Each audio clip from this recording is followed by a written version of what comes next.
first graders, it's Mrs. McGurl, and we're going to start our math by looking at the December calendar. We're going to do our number corner.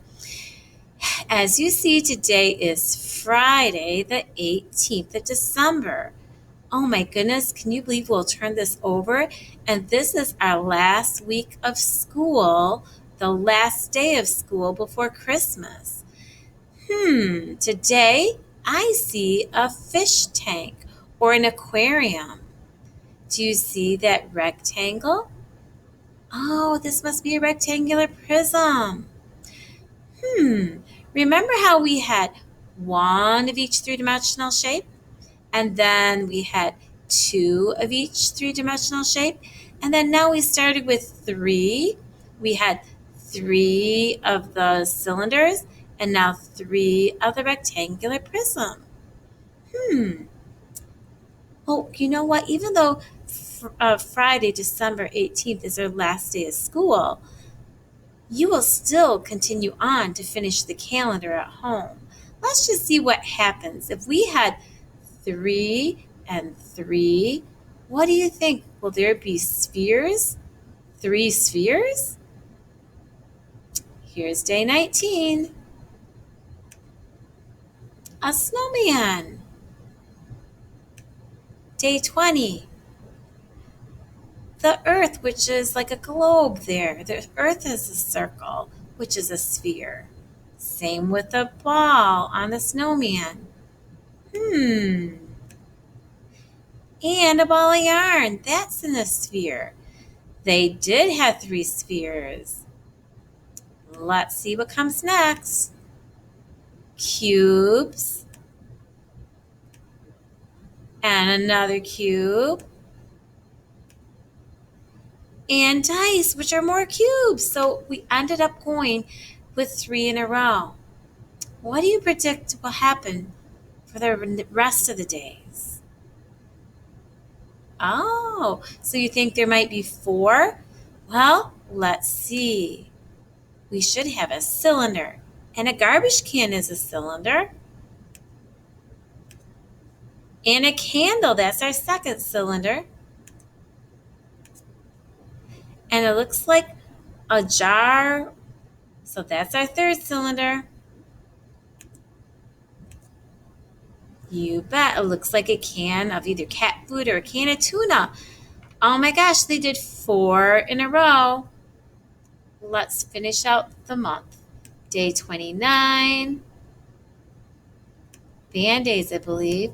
Day 30. That's a box. And day 31.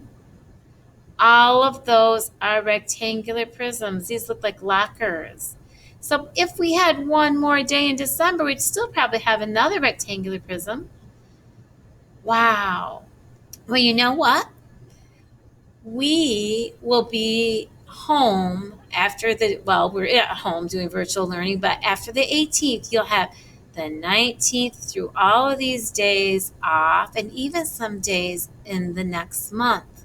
But when we start the next month in January, it will no longer be 2020. It will be in the year 2021. We'll have a new year. You'll still be in first grade, but the new year 2021 will begin in January. Very cool. Well, let's move ahead and see about, oops, that wasn't the right one. We want to do our days in school. We've had 10, 20, 30, 40, 50, 60, 70 days, and this made 75, 76, 77, 78 days of school. Wow. Let's see if we can't add another day.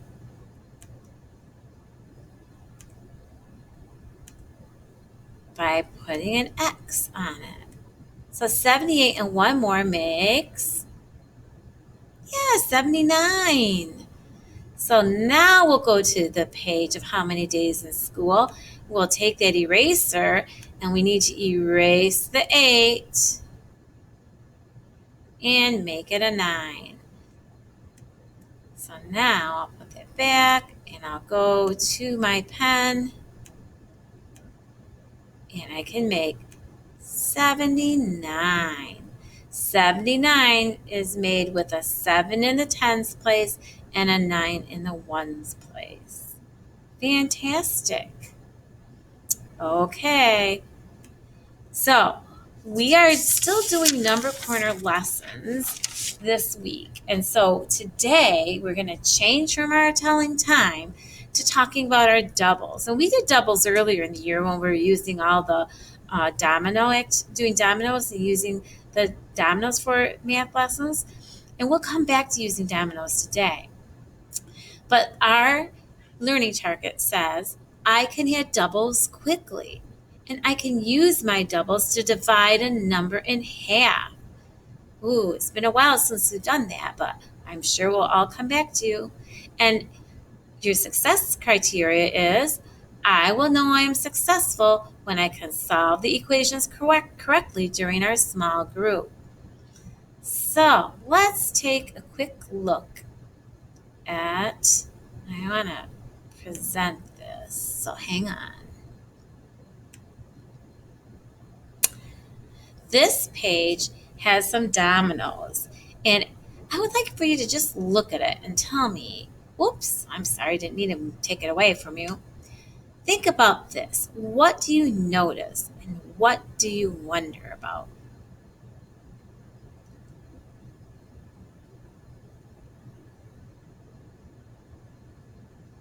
Hmm, I bet you have a lot of good ideas. Let's see if any of your ideas are like the kids on this next slide. It says these students share their observations. This little boy says, I observed that each domino has the same number of dots on each side. So look, there's 5 dots and then 5 dots on the other side. 2 dots and 2 dots. That means they're doubles, right? This little girl said, I noticed that each dot has a partner on each side. Oh my, let me take my pen. It would mean like this dot could be a partner with that dot, and this dot could be a partner with that dot, and this dot could be a partner with that dot. So we talked about that before. There's nobody left alone. Those types of numbers that have a partner for every dot would be an even number. So all of these dominoes are representing even numbers. And then this last person said, I observed that the dots on the dominoes look like the dots on a dice. So when you look at them, you'll see that, oh, they're in the same array, or the way they're positioned on the dots, or the dots are positioned on the domino would be in the same way they're positioned on the dice that you play games with.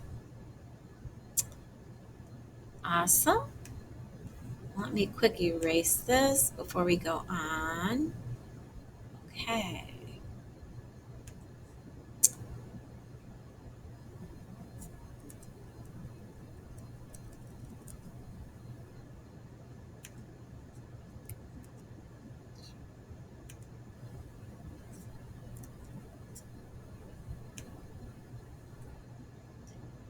Now we're going to practice.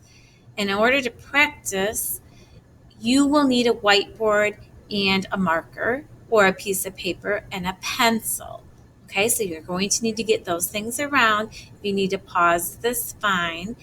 I have a paper and it's not in any of your packet. So I'm going to now move over to my hover cam. I'm going to get out of this and I'll teach this while you pause, go and get your things. And if you're ready, just give me a minute to get out of this.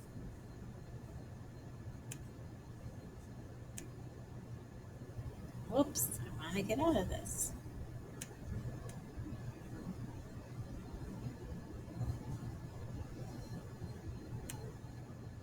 There we go.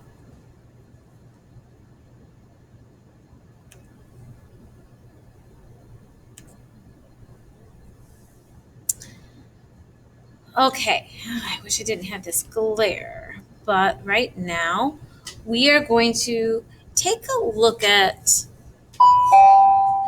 the paper, and in the first tens frame, how many dots do you see? That's right, there are 2 dots. So the next part says, this is what we call a caret, and what they want us to do is say, well, how many dots are there in the first row?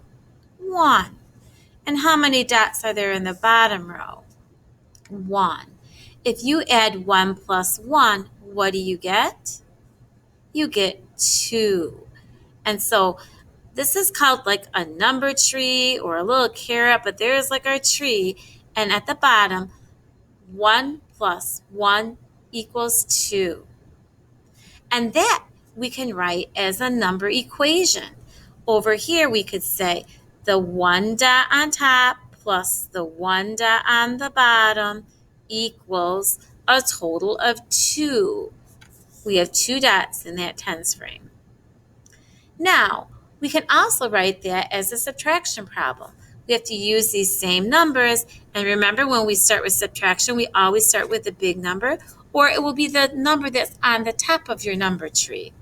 And so it would be 2 and the subtraction sign, which is a minus, 1 equals. So here's my 2, and I'm going to take 1 away. We still have 1 left, don't we? So it equals 1. Okay, so on this next math problem, I'm going to slide this down. On your whiteboard or paper, I just want you to make the tree. It's just like a little point up and come back down. That's either called a caret or a tree. Okay? And so now, what they want us to do is to think. You can look at the whole. If you want to start with a total number of dots, then that always goes at the top. Before, I started by the top line and the bottom line and wrote it on the bottom. Either way works. We're starting with the whole amount, the 4 at the top. Then, how many are on the top row? That's 2. How many are on the bottom row? That's 2. And when we add 2 plus 2, we get 4. Remember when we had a circle, and if we cut it in half, the top was the half and the bottom was the half. And guess what? 2 is 1 half of 4. And here's the other 2. That's the other half. So now we can write an equation. We can write 2 plus 2 equals how much? Or how many? 4. Now, I want you to try to write a subtraction problem. If you have to erase, that's okay, but look at my number tree. When we do subtraction, you always start at the top with the biggest number, 4. And if you subtract, you take one of these numbers away, and you're going to take away a 2. And what does it leave you? 2. So we just did 2 equations. We did an addition equation, 2 plus 2 equals 4, and a subtraction equation, 4 take away 2 equals 2. Okay, you can erase your board. And now look at what we have on our tens frame. Count all the dots and put your number at the top. I guess you'll have to draw your tree.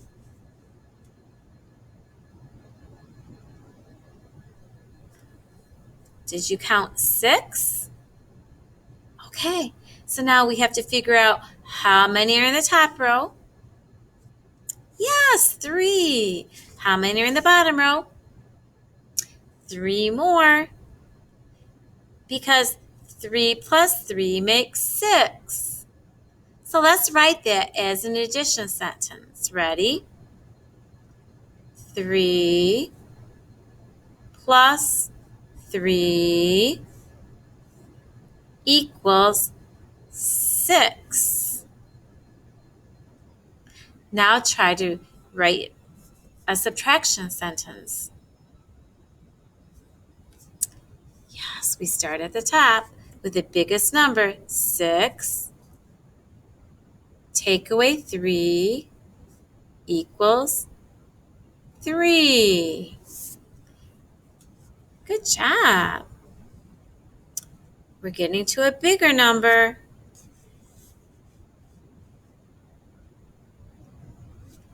Yes, it's 8. We're going to make a new tree and put 8 at the top. 1, 2, 3, 4, 5, 6, 7, 8. So how many are in the top row? 4. How many are in the bottom row? 4, the same number because these are doubles. 4 plus 4 equals 8. So let's write that as an addition equation. 4 plus 4 equals 8. And then we can do it as a subtraction problem. And we always start with the big number for subtraction. And we start it at the top. 8, take away 4, equals 4. Yes. Okay. Erase your boards. And I'm just covering up the top so that you're not worried about it. I just want you to focus on this one. Look at all of the dots are filling the number frame. So what does that give us? How many dots total? 10, yes. So write your 10 on top of their tree. And how many are in the top row? 5. How many in the bottom row? 5. They're the same number. 5 and 5 make 10, don't they? So we already know how to write that equation. We're writing our addition sentence. 5 plus 5 equals 10. And our subtraction sentence should start with our 10 take away 5 equals 5. Wonderful. Okay, so now I'm going to go back to my slide. You can put your cap on your marker because the next thing that you're going to do is going to be an activity in the Google Classroom that you will need to do and then submit. And it says matching dominoes. It says in Google Classroom, you will complete this slide and turn it in as part of your assignment. And so if you watch, they're taking the domino and one of the dominoes and you're moving it over to the gray area. And so the domino they keep moving in the top is the 6 plus 6. Okay? And after you move the domino to the gray spot, you have to look at the yellow rectangles at the bottom and find the number sentence that matches it. So they've just put 6 plus 6 equals 12. So watch again. They're doing 6 plus 6, and then they wrote 6 plus 6 equals 12. So they keep doing the first one, and then you get to go and drag the dominoes over and finish them, dragging them over to the gray place, and then find the matching number sentence to go by each domino. And they don't have to be in any certain order. They started with the 6 plus 6, but you could start with any of the dominoes, okay? And then there's one more thing. You're going to have a packet, and it's page 21. It's in your number corner book, and it looks like that. It says adding and subtracting with doubles. I would like for you to try to go ahead and write the answers to the doubles. When you add 1 plus 1, under that line, you write your answer. 2 plus 2, you'll write your answer. 3 plus 3, and you do it all the way up to 10 plus 10. And then you have the subtraction problems. 2 minus 1 equals 1. 4 minus 2 equals 2. So you're going to do this also on your own and have it ready for when we meet in our small group, because we're going to check over your work when you do it. And if you don't understand it, we'll practice it then again in our small group, okay? So thank you, and go ahead and start the domino activity if you have time. Bye-bye.